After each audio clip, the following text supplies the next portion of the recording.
வணக்கங்களுடன் இன்றைய முக்கிய செய்திகள். அரசு மற்றும் பல்வேறு நிகழ்ச்சிகளில் கலந்து கொள்வதற்காக முதலமைச்சர் மு க ஸ்டாலின் நேற்று நாகப்பட்டினம் சென்றார். அவருக்கு திமுகவினர் சார்பில் உற்சாக வரவேற்பு அளிக்கப்பட்டது. தொடர்ந்து நேற்று காலை கலெக்டர் அலுவலகம் அருகே உள்ள ITI மைதானத்தில் நடைபெற்ற அரசு விழாவில் முதலமைச்சர் மு க ஸ்டாலின் கலந்து கொண்டு நாகை திமுக நிர்வாகிகளுடன் ஆலோசனை மேற்கொண்டார். தமிழக முதலமைச்சர் மு க ஸ்டாலினின் தாயார் தயாளு அம்மாள் இவருக்கு நேற்றிரவு திடீரென மூச்சு திணறல் ஏற்பட்டுள்ளது. இதனால் உடனடியாக சென்னை 1000 விளக்கு பகுதியில் உள்ள அப்போலோ மருத்துவமனையில் அவர் சேர்க்கப்பட்டார். அவருக்கு தொடர்ந்து சிகிச்சை அளிக்கப்பட்டு வருகிறது. கடலூர் மாவட்டம் அருகே கொள்ளை வழக்குகளில் தொடர்புடையவர் தங்கச்சியின் திருட்டில் கைது செய்யப்பட்டுள்ளார். திருச்சி கோட்டை காவல் உதவி ஆணையர் அலுவலகம் குப்பைகள் தேங்கி குப்பைகள் தரம் பிரிக்கும் கூடமாக காட்சியளிப்பது வேதனை அளிக்கின்றது என மக்கள் நீதி மய்யம் வேதனை தெரிவித்துள்ளது. ஒரு காலத்தில் தலைவர்களின் பேச்சை கேட்க கூட்டம் கூடியது போய் தற்போது கூட்டத்துக்கு ஆட்களை சேர்க்கவே அரசியல் கட்சிகள் திணறி வருகின்றன. ஆடி ஆஃபர் போல் கவர்ச்சிகரமான பரிசு பொருட்களை வழங்கியும் பிரியாணி மது விருந்து அளித்தும் கூட்டம் சேர்ப்பதை பல இடங்களில் காண முடிகிறது. அந்த வகையில் பொதுக்கூட்டத்துக்கு வாங்க தங்க நாணயத்தோடு போங்க என்று அதிமுகவின் கவர்ச்சிகர அழைப்பு நோட்டீஸ் வைரலானது. மதுரையில் ஆட்டோவில் தவறவிட்ட நகைகள் மற்றும் செல்போன் பையை திரும்ப ஒப்படைத்த ஆட்டோ டிரைவருக்கு காவல் ஆணையர் பாராட்டு தெரிவித்துள்ளார். விழுப்புரம் அருகே காஃபியில் எலிபேஸ்ட் கலந்து கொடுத்து காதலனை கொல்ல முயன்ற காதலியை போலீசார் கைது செய்தனர். சென்னை சென்ட்ரலில் இருந்து கும்மிடிப்பூண்டிக்கு 2 புதிய EMU ரயில்களை தெற்கு ரயில்வே அறிவித்துள்ளது. Gummidipoondi doctor MGR Chennai central EMU உள்ளூர் ரயில் காலை 9:10 மணிக்கு கும்மிடிப்பூண்டியிலிருந்து புறப்படும் என்று அறிவிக்கப்பட்டுள்ளது. இளம் எழுத்தாளர்களுக்கான உலகளாவிய எழுத்துப் போட்டி இளம் எழுத்தாளர்களை வளர்ப்பதற்கான அதன் முயற்சியின் ஒரு பகுதியாக லேர்னர்ஸ் சர்க்கிளின் உலகெங்கிலும் உள்ள இளம் எழுத்தாளர்களை ஊக்குவிக்கும் வகையில் ரைட்டத்தான் என்ற படைப்பு எழுத்துப் போட்டியை தொடங்குவதில் மகிழ்ச்சி அடைகிறது. நீங்க வாங்கின கடனில் எவ்வளவு கமிஷன் என்று அண்ணாமலை கேள்விக்கு அமைச்சர் தங்கம் தென்னரசு பதில் கேள்வி எழுப்பியுள்ளார்.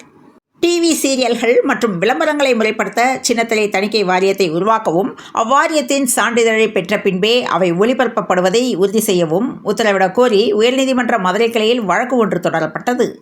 நீலகிரியில் அரசு பள்ளி மாணவிக்கு பாலியல் தொல்லை கொடுத்த 85 வயது முதியவர் உட்பட 3 மீது போக்சோ சட்டத்தில் வழக்கு பதிவு செய்யப்பட்டுள்ளது.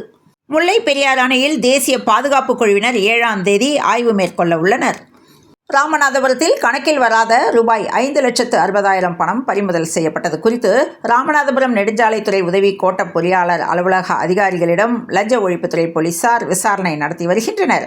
அதேபோல தூத்துக்குடியில் லஞ்சம் வாங்கிய சார் பதிவாளரிடமும் விசாரணை நடத்தப்பட்டு வருகிறது. என் மீது ஆதாரமில்லாத அவதூறான வழக்கு பதிவு செய்யப்பட்டுள்ளது. இந்த வழக்கை தடை செய்ய கோரித்தான் உச்சநீதிமன்றத்தில் மனு தாக்கல் செய்தேன். இந்த வழக்கை சட்டப்படி எதிர்கொள்வேன் என்று நாம் தமிழர் கட்சியின் தலைமை ஒருங்கிணைப்பாளர் சீமான் தெரிவித்துள்ளார். கிரைய பத்திரம் பெறாத 12,495 மனைகளை ஆய்வு செய்ய குழு அமைக்கப்பட்டுள்ளது.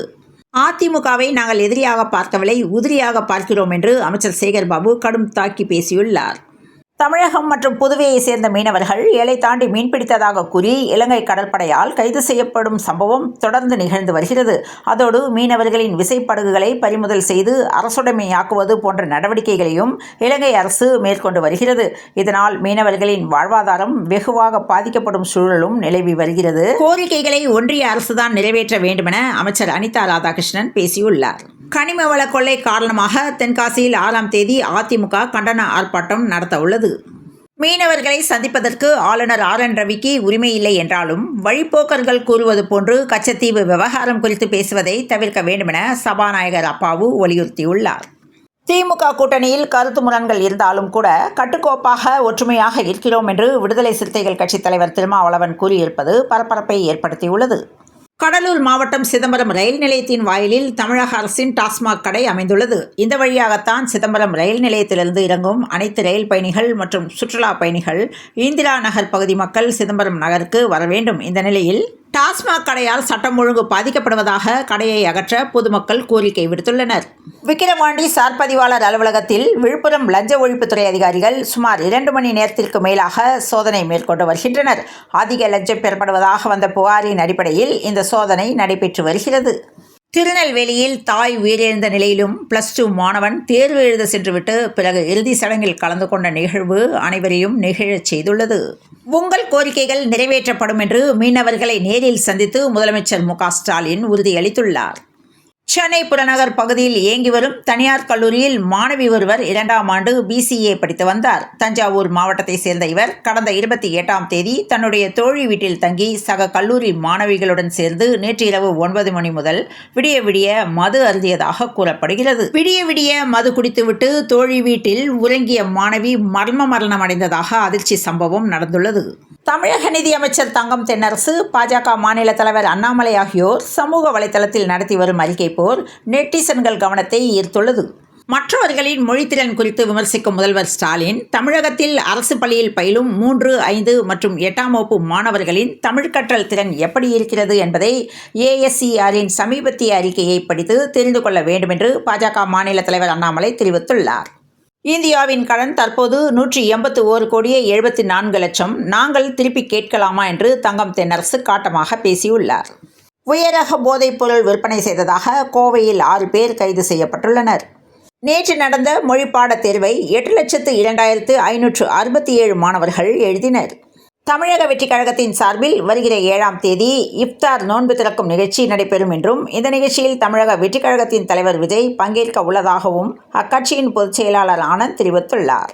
இந்தியாவின் கடன் சுமை 2025ஆம் ஆண்டுபடி 181 கோடியே 24 லட்சம் இருப்பதாக சுட்டிக்காட்டிய நிதியமைச்சர் தங்கம் தென்னரசு, இதன் மூலம் மத்திய அரசு கமிஷனாக அடித்த தொகை என்ன என்று கேள்வி எழுப்பியுள்ளார். சீமான் மீதான பாலியல் வழக்கில் புலன் விசாரணை நடத்த சென்னை உயர்நீதிமன்றம் பிறப்பித்த உத்தரவுக்கு இடைக்கால தடை விதித்துள்ள உச்சநீதிமன்றம் நடிகைக்கு இழப்பீடு வழங்க 2 மாதங்களுக்குள் பேச்சுவார்த்தை நடத்தவும் சீமானுக்கு அவகாசம் அளித்துள்ளது. மார்ச் 5 தஞ்சையில் ஐயாக்கண்ணு தலைமையில் உண்ணாவிரதம் என்று PR பாண்டியன் தகவல் தெரிவித்துள்ளார். மக்கள் தொகை அடிப்படையில் தொகுதி மறுசீரமைப்பு என்ற பெயரில் தமிழ்நாட்டில் நாடாளுமன்ற தொகுதிகளின் எண்ணிக்கையை குறைக்க ஒன்றிய அரசு சதி செய்வதாக கனிமொழி MP பேட்டி அளித்துள்ளார். தொகுதி மறுவரையறை நாடாளுமன்றத்தில் எங்களுடைய அங்கீகாரம் காக்கப்படாது என்று கலாநிதி வீராசாமி தெரிவித்துள்ளார். 2023-24ஆம் நிதி ஆண்டுக்கான மின் வாரிய நிதிநிலை அறிக்கை சமர்ப்பிக்கப்பட்டது. வார விடுமுறை கொண்டாட்டம் என சொல்லக்கூடிய சனி மற்றும் ஞாயிற்றுக்கிழமைகளில் ஏராளமான இளைஞர்கள், கல்லூரி மாணவிகள் பொழுதை போக்குவதற்காக போதைப் பொருட்கள் பயன்படுத்துவது அதிகரித்து வருகிறது. இது குறித்து தமிழக அரசு விழிப்புணர்வை ஏற்படுத்தி வருகிறது. காவல்துறையும் கடும் நடவடிக்கைகளை எடுத்து வருகிறது. இதனையெல்லாம் பொருட்படுத்தாமல் இளைய சமுதாயம் போதையின் பின்னால் செல்வது வருத்தமாக உள்ளது என்ற தகவல் வெளியாகியுள்ளது. தமிழகம் மத்திய அரசு இடையேயான மொழிப்போர் விவகாரத்தில் காங்கிரஸ் ஏன் சிக்கலில் உள்ளது என்ற கேள்வி எழும்பியுள்ளது. ஆரியர்கள் வந்தேரிகள் என்பதை திணிக்க முயற்சித்தாரா இவேரா என்று ஆளுநர் RN ரவி குற்றம் சாட்டியுள்ளார். இந்த மாதிரி தவறை செய்யாதீர்கள், ஹெல்மெட் அணியுங்கள் என்றும் பைக் சாகசத்தில் ஈடுபட்டு கைதான இளைஞர் தெரிவித்துள்ளார். கோவையில் பைக்கில் வந்து செயின் பறிப்பில் ஈடுபட்ட பெண்கள் 2வரை போலீசார் சிறையில் அடைத்தனர். கடந்த டிசம்பர் மாதம் முதல் காய்கறிகளின் விலை சதத்தை தொட்டுவிடுவோம் என்று மிரட்டிக் கொண்டிருந்த நிலையில் தற்போது வெங்காயம், தக்காளி என அனைத்து காய்கறிகளின் விலையும் கணிசமாக குறைந்துள்ளது. கோவை மாவட்டத்தில் 12ஆம் வகுப்பு பொதுத் தேர்வு நடைபெறும் மையங்களில் மாவட்ட ஆட்சியர் பவன்குமார் இன்று ஆய்வு மேற்கொண்டார். இந்த நிலையில் சாலை வசதியின்றி சடலத்தை சுமந்து சென்ற அவலம் ஏற்பட்டுள்ளதாகவும் உரிய நடவடிக்கை எடுக்கப்படும் என்று மாவட்ட ஆட்சியர் தகவல் தெரிவித்துள்ளார்.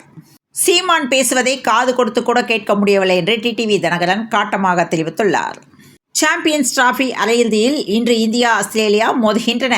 இந்தியா வென்று ஃபைனலுக்கு முன்னேற காத்திருக்கிறது.